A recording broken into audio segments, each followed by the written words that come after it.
Hello and welcome to Freedom Through Astrology, where we're giving you the keys. And as you can see, my camera is still messed up, so I'm going to minimize that. I do apologize for my voice. This is my third cup, I think, of throat coat. It has not been pleasant. Um, this is freedomthroughastrology.com. I am your astrologer, Donald Patak. There's my contact information, standard YouTube copyright. Keys to the reading. I read constellation-based astrology, sometimes called true sidereal. It's astrology by the visible sky. The original astrologers were astronomers, and I read the planets where they were actually in the sky. So I am returning to original astrology, or my understanding of it. And with that, when you're working with the zodiac belt, you have 13 signs instead of 12. Between Scorpio and Sagittarius, there's the sign of Ophiuchus. It's the wounded healer. The symbol is of a person holding a snake by the head and the tail. In ancient times, the snake symbolized knowledge.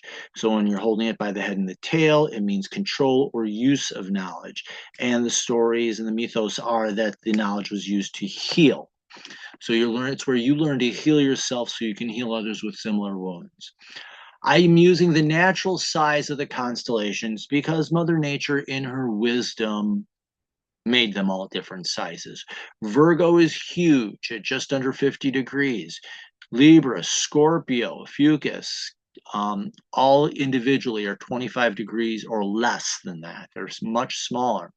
So I allow the constellations to be the natural sizes that they are in the sky. And I use astrological midpoints because the IAU boundaries are arbitrarily drawn. Athan Shimenti, in his work, shows that there are stars from the constellation Scorpio with the name Scorpius in over the IAU boundary for Ophiuchus.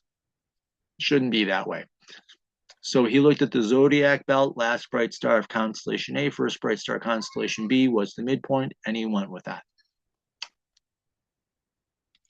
I think it's a little bit more accurate. Keys to the reading, part 2. I interpret using evolutionary astrology, which are lessons to learn. You are fated to face these transits. You have freedom of choice in how you will respond or react to them. This is the weekly edition. These are the universal lessons. So have some compassion on your fellow Earth travelers. We're all going to respond or react to these transits differently. Dates and times are based on the Eastern US time zone, as I do live outside of Buffalo, New York. I'm operating within 1 degree of exact. If I went further than that, I get overwhelmed, ear lost. And the software that I'm using is Capricorn by Prometheus. So these are the weekly transits for the week of November 24th through 30th. Take whatever this is. The sun is in Scorpio, so you're looking within yourself more deeply. Heraclitus said, I looked into myself. So this is about, in a way, keeping it clean, self-exploration. You're really pulling back your own curtain and looking to see who you really are. The moon begins in Sagittarius and will move through to Pisces this week. So we have a relatively slow and steady moon this week, which is nice, bit of stability. We do have the first quarter moon in Aquarius on November 28th at 4:17 a.m. I will talk about that. And we do have a sign change. Mars enters Ophiuchus, and that will happen on the 25th. The active planet for the week actually is Venus. It shouldn't be planets. The active planet of the week is Venus, relationships. And the outer planets, we still are having that Jupiter and Uranus long transits. The outer planets, when they transit, they do it slow and steady because they're very important lessons to learn. Station direct this week. Mercury and Saturn both move direct, so they'll be pausing before moving forward. So you might feel a little stuck mentally. You might feel a little stuck in your, growth or maturity. That's fine. Take a coffee break. And our retrograde parade, therefore, is a little bit shorter. We have Jupiter, opportunity, Uranus, individuality, Neptune, spirituality, or presence, and Chiron, the ability to heal. All are retrograde, times of reflection and inner work. So this is our week in a graphic overview, and the energies actually are pretty steady when you look at it. A little bit more intense Thursday on because of the station directs that we have here and the first quarter moon. But otherwise, our transits are fairly steady, and they're not too heavy there.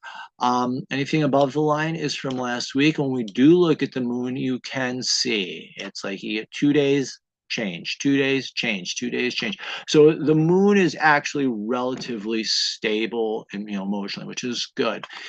From last week, we are finishing up that Mars in a T square. We'll share about that. And we do have our 2 long transits right here. And in the new week, like I said, Abby, you can see Venus here, Venus here, Venus also being aspected here. So Venus, relationships, your ability to relate to other people, also creativity and the arts, music and the other creative, physical arts, etc. Very important this week will be highlighted. Interesting. Thursday this week is Thanksgiving in the United States, and we have a lot of family get-togethers. Mercury retrograde will be after. We'll be getting over after that. So do bide your time with that. And you can see this 2 station directs here. Hold on. And on Tuesday, we do have Mars entering Ophiuchus, the courage to heal. So overall, relatively steady with the transits, but it's a little bit more intense at the end of the week because of the first quarter moon and the 2 station directs. Close out my doodle tool. And our long transit number 1 is, sorry, forgot to open this up. Cats closed it on me. Long transit number 1 is Uranus in Taurus, sextiling Neptune in Pisces. Both of these are retrograde, and Uranus in Taurus is finding the peace of being your authentic self.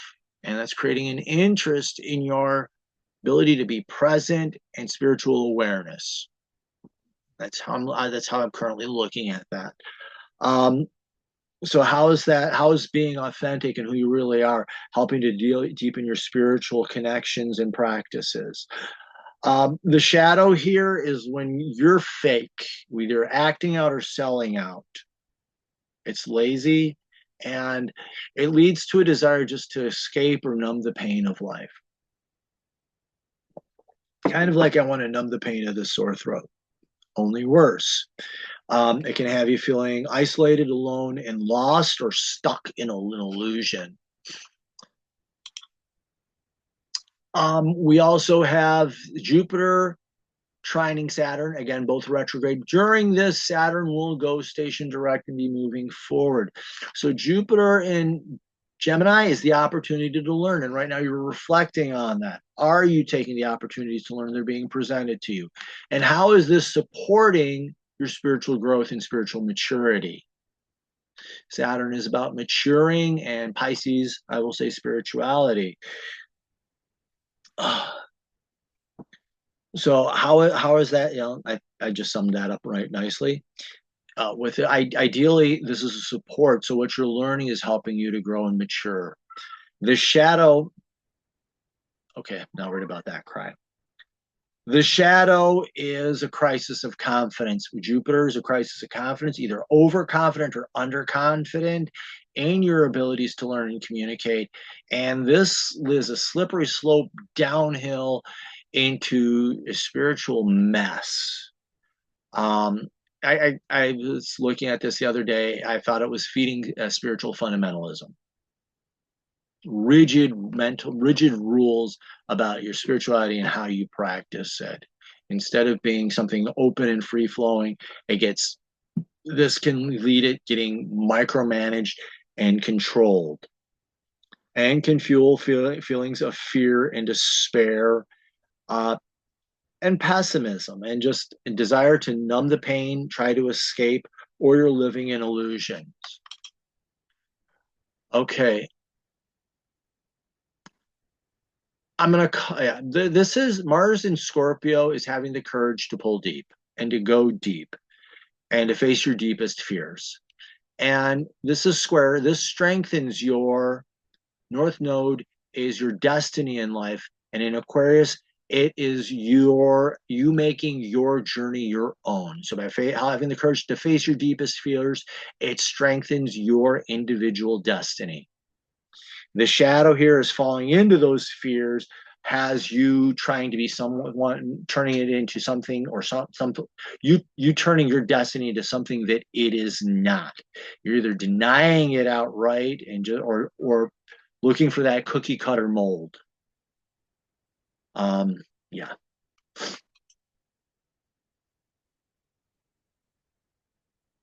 And we have Sun in Libra and then Scorpio. At this point in time, end of the week, it's in Scorpio. So how is you're looking deeply into yourself, creating an interest in doing that work of deep transformation?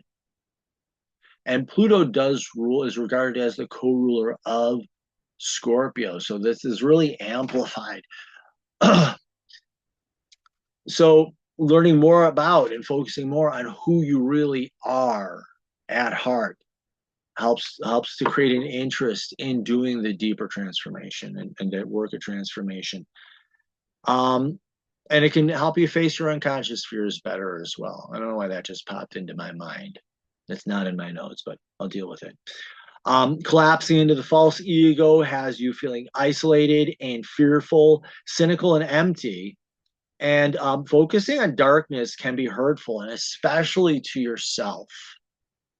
This transit in the shadow can be deeply injurious to your core identity. On Saturday, the moon enters into Sagittarius. So you're looking for new ideas and experiences. And look for opportunities or synchronicities that can heighten your excitements and interests. The shadow here is mindlessly defending the status quo in a self-righteous manner. You can get stuck in boring routines, and nothing can be worse for Sagittarian energy than being stuck in a rut and stuck in a mindless, empty routine. And on Sunday, we have that T-square where we have Mars and Scorpio squaring the South Node in Leo. And again, having the courage to face those deep fears, those inner fears, how is that strengthening your ability to leave behind the pointless drama that holds you back? South Node is how you hold yourself back in life, and in Leo, it's pointless drama. So when you're facing your deepest fears, you're really learning about how you hold yourself back in life with pointless drama. And that's the T-square here, where you're literally caught between a rock and a hard place, your past and your future. And if you successfully navigate this, you leave the pointless drama of the past behind and you move towards a more authentic future. The shadow here is Mars in Scorpio. Instead of facing the fears, succumbs to them. And this becomes kind of strengthening. Squares, instead of strengthening, becomes a crushing burden. And these fears feed the pointless dramas in the past and blow up your ability to move forward in life. And I say blow up, probably not the best way to say that. But it's really this self-sabotages your ability to become more authentic in your purpose in life, as anything can sabotage it and turn it into something that it is not. Okay. Monday, Mercury retrograde is conjunct Venus in Libra. So Mercury, learning communication, joins with Venus. Relationships. Are you paying attention to other people and listening to them? And are you able to understand their perspectives? Reflect on that. What are your relationships with people? How are you communicating with them? How are you learning from them? The shadow here is a person that just talks and never pays attention to other people. Um, I'm a child of the 70s. I grew up with CB. We had a phrase for that person who talks for hours on end, not saying anything, diarrhea of the mouth. I apologize for saying that, but that's what I'm thinking of. But the shadow here is listening to answer instead of understand and ignoring what is being said by the other person. You're not even paying attention to them. You're kind of ignoring them and just talking over them. Or being insincere, trying to avoid problems or conflicts can lead, and this can fuel issues down the road. Tuesday, the moon enters Capricorn. GSD, emotionally, you're ready to get stuff done and do something. And it's there. You're ready for the challenges that you're that are up in front of you, and know that with self-discipline you can meet them and overcome them. The shadow here is that you fall into becoming a control freak, shutting yourself down emotionally, bossing others around, has you feeling isolated and alone.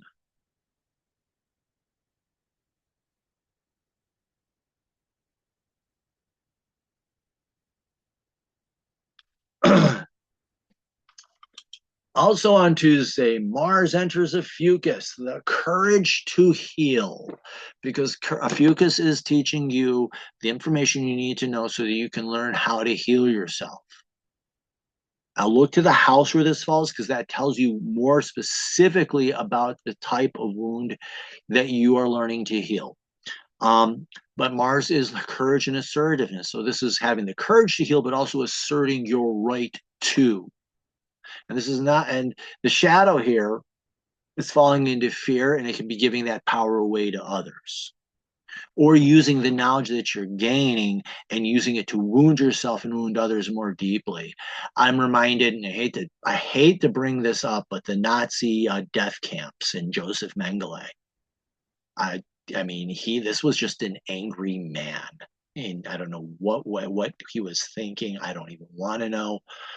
But this is a man who used the knowledge he gained to heal, and he took it out and wounded others horribly. But yeah, but the shadow here is falling into your fears, and wounding yourself more deeply with them, and wounding others. I'm almost thinking that Mercury in Ophiuchus would also be that death camp experience. This is okay. I got to move on from that. Yeah, this is where my mind goes. Tuesday, we also have Venus in Libra trining Jupiter retrograde in Gemini, and this is going to set us up for a grand trine, a Venus triggered grand trine. So you're working with other people, and are you taking the opportunity to learn from them? And how is being around other people, different perspectives, helping to support your ability to learn? The shadow here is trying to manipulate or control others, can create a crisis in confidence, resulting in indecision, nervousness, and sabotage your ability to learn about yourself, learn about other people's, etc. Um, Relationships can be shallow under the circumstances. Relationships can become shallow and superficial. Okay, which kitten is this that just climbed on my lap? Oh, this is Midnight Ankle Biter. Okay, come on, Midnight, lay down. There you go, buddy. This is your kitten commercial, a Midnight Ankle Biter. He's all black. Just lay down on my lap. Um, yeah, the shadow here is being that slick, manipulative control freak, trying to control what other people see. And how does that undermine your ability to learn and create a crisis of confidence in your ability to learn? And on Wednesday, Venus in Libra is trining Saturn retrograde in Pisces. And again, how is working with others and being open to other people, helping to support your spiritual growth and spiritual maturity? And in the shadow here Again, when you're trying to be slick or manipulative of others, this can feel frustrating, lead to pessimism, control issues, fuel feelings of fear, and it can distort situations and create a false perception of what is going on. And it can be based on those deeper fears. And this is creating, okay, let me move my cup a second. This creates a grand trine triggered by Venus. I want to get this thicker.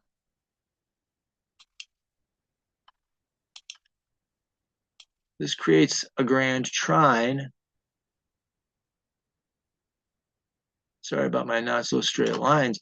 But as you know, Venus is the planet that triggers this.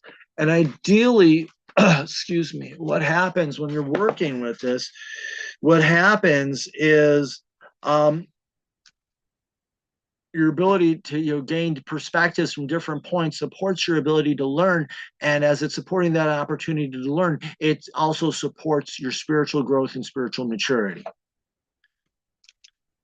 The shadow here, that slick manipulative, that lying, leads to rational lies and undermines the opportunity to learn, and that fuels false perceptions of reality and undermines and can create fearful situations or situations that are certainly misunderstood.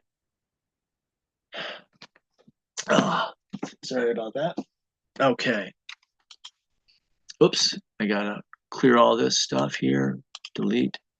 So there we go, and that's Venus triggering that grand trine. And during this, Saturn and Pisces will move station direct. So Saturn is self-discipline, maturity, growth, and recognizing that it's going to be hard work. And as it's moving station direct, this is a time of pause and reflection. Have you been doing the work and of that? Hold on a second. Have you been doing the hard work? Have you been open to the hard work? Reflect on that. And this have you been doing the inner work as well? Reflect on how you've matured spiritually. And that's Pisces. I say Pisces spirituality, higher realms, absolutely. And what types of effort is it going to take you to find growth, and what type of time is going to take? Self-discipline will be the key to success. Saturn and time, yes. And Pisces is either the second or third largest constellation in the sky. So we know that this is going to be a long transit here. And it is going to take time to learn these spiritual skills. I work in the education field. And we do not teach anything about spirituality. We're more right brain stuff or left brain stuff. Pisces is definitely more what I would say is more right brained. So, okay, cat, that's my hand. I don't need you tearing it to pieces. Do that to the mice that get into the house. The shadow here is slipping into fear and despair and a desire to escape the failures of life that you see happening and trying to numb the pain. Growth can seem elusive or of a fantasy. Also, be careful becoming tyrannical or fanatical, or turning yourself into a self-styled murderer. That little snot nicked me really good. So higher self, maturing spiritually, lower self, becoming a fanatic. On Thursday, the moon enters Aquarius. Emotionally, you're up for a little bit of freedom. Time for you just to feel free and be yourself. Let go of other people's opinions of you. Okay, so you're not living up to the family's expectations. So what? Are you being true to yourself? Emotionally, are you being true to who you are? Make choices that feel right to you and embrace your spirituality. Feel what you're really feeling. Ouch. My kitten here seems to think I'm a mouse to be picked on. The shadow here is getting stuck in other people's ideas and surrendering to them.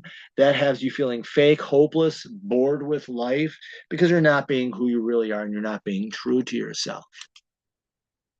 Friday morning at 4:17, when some crazy people are going to be waiting in line to go shopping and selling themselves out to the capitalist dreams and capitalist expectations. Those of us who are aware of the Scorpio sun squaring the Aquarius, being squared by the Aquarian moon, will be looking deeply into themselves and asking, why am I out of bed?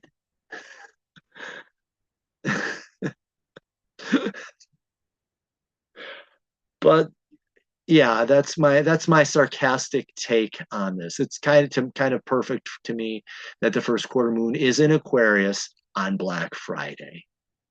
The sun in Scorpio, you're looking deeply into who you are. And the square here, the challenge is, are you feeling authentic about that? Are you being true to who you are? Is when you pull back that curtain, are you feeling what you're really feeling? Are you feeling what you're feeling? Is that really true to you? And how is that being a healing experience? And how can this help you? How can that Aquarian moon help you understand who you are on a more deeper level? This is a square, so it is going to be challenging. So yeah, selling yourself out to the capitalist expectations of what Christmas is supposed to be and buying all this stuff. Is that true to who you really are, or is it something else? Like I said, pardon my sarcastic take here, but that's something just to think about. Yes, I took a course on intellectual history, and the teacher had us write about different things from different political perspectives. So, yes, we did cover Marx, but we also did cover libertarianism and capitalism and all those wonderful things. The shadow here is being fake fuels a sour mood, a souring on identity, on who you are. It can feel like a crushing burden. Squares in the shadow are crushing burdens and stumbling blocks. And this, by being fake and not feeling true to yourself, can have you falling into darkness and feeling lost. And in Scorpio, this can be with the sun in Scorpio, this can be a very bitter experience. Also on Friday, Mercury Libra moves station direct cat. I am not your brother for you to wrestle and fight with. Just relax. He is a really good cat, and he's an incredible mouser, I promise. Take a pause here. Last time Mercury was in Libra, were you paying attention to other people? Were you paying attention to the world around you? Were you listening to the different perspectives? And what did you learn from them? Were you open to paradox and ambiguity, and saying, hey, you know what? Everything doesn't have to be, all the I's don't have to be dotted and T's don't have to be crossed at this moment. We can work some things out. And did you learn to pay attention to other perspectives? The shadow here is this mind that is out of control and indecisive. This leads to being confused, or being mentally rigid or defensive can leave you blind and feeling and becoming ignorant of the world around you and the different perspectives that are available.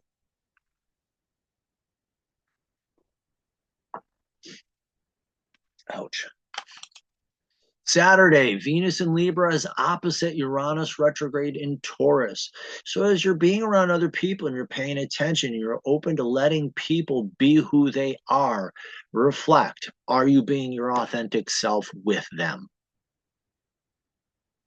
Are you being true to who you are, and are you finding the peace and strength that comes from that?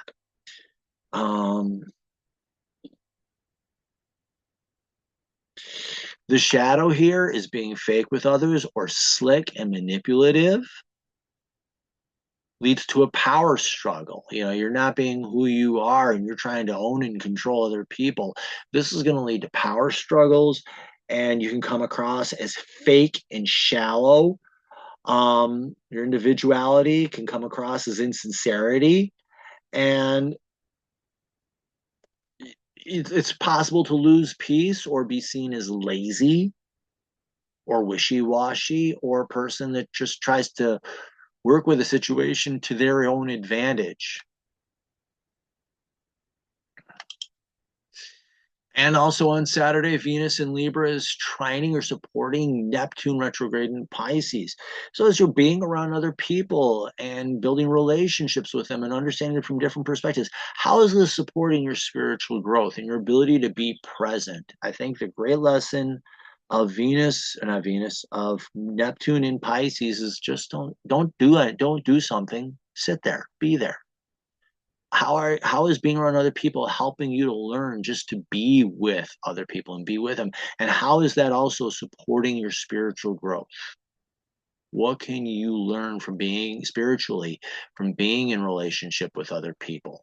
How is this helping you to take your relationships to a deeper level? The shadow, again, Venus is slick and manipulative, can lead to deceptive, living in a fantasy life. Um, Life and people can seem like they're drifting along or in an illusion. Relationships can also seem to be shallow and superficial and empty. Saturday, the moon enters Pisces. It's a time for you to become emotionally inspired and find what inspires you and find new inspiration and a new vision for this moment in time. Look what leads to spiritual growth and feels uplifting. And the shadow here is withdrawing into a fantasy can feel unfulfilling and empty. And on Sunday, we're just working through the last of those other transits. So do work through them. Also remember to take a breath. Remember to exhale and repeat. I apologize for my voice. It hasn't been the greatest. We're not sure what's causing this. It's been killing my ability to teach and work with students, but I'll live with it. I am on Facebook, Instagram, and YouTube, which is where you're watching this. So do like, follow, and share. I'm also on the digital soul space. I call it the spiritual safe space of the internet, where you can go and ask questions. It's a troll-free zone. We got 4 great moderators. I do astrology. There are other people who do crystals, tarot decks, different oracle cards, a wide variety of spiritual traditions and practices. Very interesting place to hang out. These companies here are making billions of dollars off of your data, and you might get pennies from it. Very few people actually do get rich off of it. Digital Soul Space is hosted on the Mighty Networks. Your data is yours, and you tell them what can be used and how, and if it can be used at all. There is a free version and a paid version. The free version, you get limited access to certain things, to certain portions of it. Paid version, which is only $1.99 a month, which is less than a cup of coffee. You get access to the full site and all the wisdom and companionship, etc., that comes on that site. It's really an interesting place to be. I do have readings, quick 6, if you want to see how your chart changes from tropical to true sidereal. That's a great place to start. Your birth contract is who you came here to become. Your karmic past life reading. Some people believe that previous life they were somebody, they had a previous life, and this reading helps you understand the karma or the trauma that happened in that previous life, how it's manifesting in this life, and how you can heal it. Some people are one and done. I tell you a special lesson that you came here to learn what it is and how you can handle it. I do horoscopes any 12 months in a row, any 3 months in a row, or any 1 month. And that can be new moon to new moon, or the first of the month to the end of the month. And I do have packages at 4 different levels that combine these different readings. So thank you. Like, follow, share, sign up to the newsletter. For the newsletter, if you go to freedomthroughastrology.com, you'll get that pop-up. All I need is an email address. You get 1 letter from me a week, where I give you an overview of these transits. Excuse me. Special deep dive on one transit or more in particular that are happening that week. And if I do special discounts, this is where you'll find them. So thank you very much. Remember, in the visible sky, your life changes. Have the best week possible for people in the United States. Happy Thanksgiving. Enjoy your time with friends and family.